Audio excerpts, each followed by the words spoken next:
Hey. Good morning, people. Your favorite governor here again. Today I want to make a very short, very concise video regarding money. It is election time, and it is important that we start breaking up some fallacies, some I'm gonna say misconceptions that some people out there might have, that there is this big, lovely, nice government out there, and they see it like a father, like something who is there to take care of them and protect them and love them. And for some reason they think that this government thing is like immensely rich and is capable of producing all kinds of all monies out of the thin air.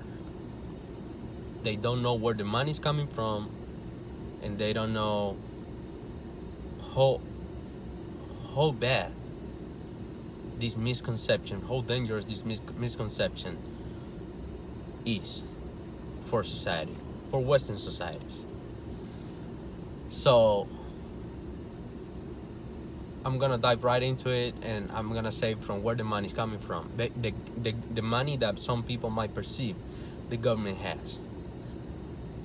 Now I have bad news for you if you are one of those. Money have no money. The government have no money. Like zero money.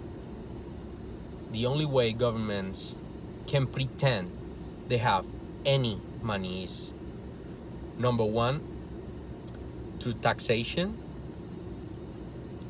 Number two, to printing. And number three, through borrowing. Taxation, printing, and borrowing. Very bad, the three of them. Taxation destroys incentive for growth and productivity. At least, of course, you are in the receiving end of the equation. If you are in the receiving end of the equation, of course you're going to vote for more taxation, but then you're not voting objectively. You're just depending on something, and you have to vote for it. Printing money destroys the value of the currency. The dollar has lost more than 98% of its value thanks to, since we get off the gold standard, which is very sad and very bad. With all this printing money, governments always want to be out of the gold standard. They don't want to go back to the gold standard, because then they will be bound to produce money based on the amount of gold, based on something solid that you cannot just pop out of the thin air. You cannot just call to the whatever gold mine or gold company is out there and say, just come up with, 10 tons of gold. It just doesn't work like that. You can call to the Federal Reserve and you can say, bring X amount of money like tomorrow. Boom. And they're gonna do it. But it doesn't work like that when you have something backing the money. That's why a little bit of a rant. Some people think that they live in capitalism, and they are not. Here in the United States, we have reminiscence of capitalism, but in the meantime, government controls interest rates, and government controls the supply of money. You just don't have free market, not anymore. So I'm gonna explain that later on. So taxation is bad because it kills productivity and creation of wealth and all that. Number two, printing destroys the value of the currency, and then there is borrowing. I don't think I have to go too deep into how borrowing is extremely destructive. But still, I'm gonna do a little bit of something. When you borrow money, you are consuming in the name of today at the expense of tomorrow. How can that end well for anyone?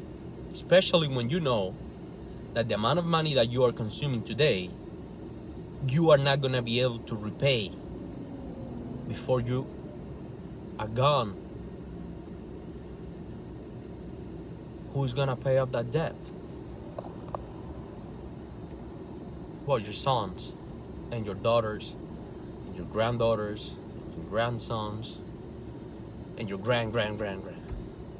So you are literally, you're selling out the future of your kids and your grandkids to the kingdom come in the name of today, which is extremely selfish of you. With this, I want to make sure you understand that voting for bigger government will never be the solution. Absolutely never be the solution. Stop voting for bigger government. And government grows through government programs. Every time that government create a government program, that is government right there. That is increasing the size of government right then and there. Stop voting for that. Get back to capitalism. Get back to free market. Bigger government is not the solution. Now, I know if you're young and you grew up in public school, kids bond to whoever raised them. If you're a father and you look at this and you're looking at this, please understand. If you're a kid and you're looking at this, please understand. You have no allegiance to nothing that is not your father and your mother, and then your country, right? So understand this, please. Kids bound to whoever raised them. If the government is raising your kids, they will be close to government. They will bond to government. Uncle Sam wants you. Government schools. If you're gonna be a parent, then be a parent. Do not throw your kids as dogs in the daycare system, in the public school system. You're destroying the future of your kids because your kids are being indoctrinated into believing that government is this big, beautiful thing out there who is looking out for them and wants to protect them and wants them to do good. Well, it's not like that. Government is an agency of initiation of force. Government is there to point guns to your head. You either comply or you die. No good. None of them. Stop voting for bigger government. Vote for freedom. Vote for free market. I know you might be disappointed. If you're a young person, I know you're having it very hard. Guess what? I'm not that old either. I see the problems that you have. I'm having some of them too, by the way. I'm not an alien.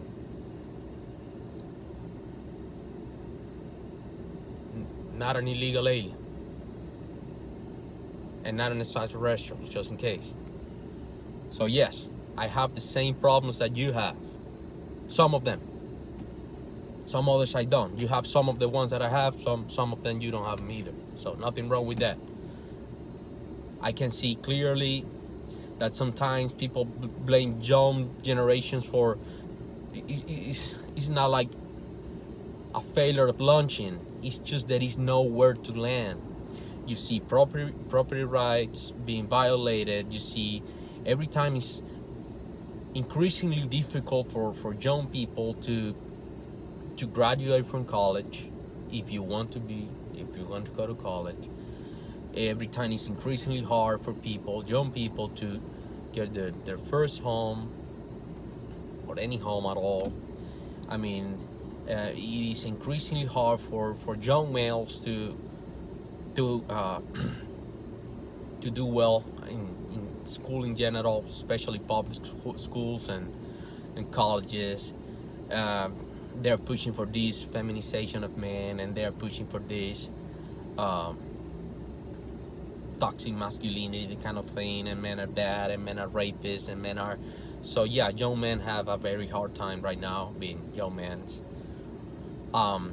I know you're having some problems too trying to find quality women because, well, women are this big government that is out there to care about you is pushing women towards. They want them to work because governments look. Democracy is working this way. There is a president, and that guy is there for 4 years, 8 years tops, and he just wants his term or terms to look good. He doesn't care a lot about the one that is coming right behind him. So they want this legacy thing, which is kind of weird because it's kind of personal instead of being something good. By the way, thumbs up for Trump because he's trying to set the record straight again. Let's see how that goes. And they have this this legacy kind of idea, and what they want is they need money because they are pushing for all these government programs, and they're pushing for all these nonsensical kind of things, and they need money to pay for all that. So they came up with this idea, well, if we are only collecting money from men, I mean, we're only collecting half of the money.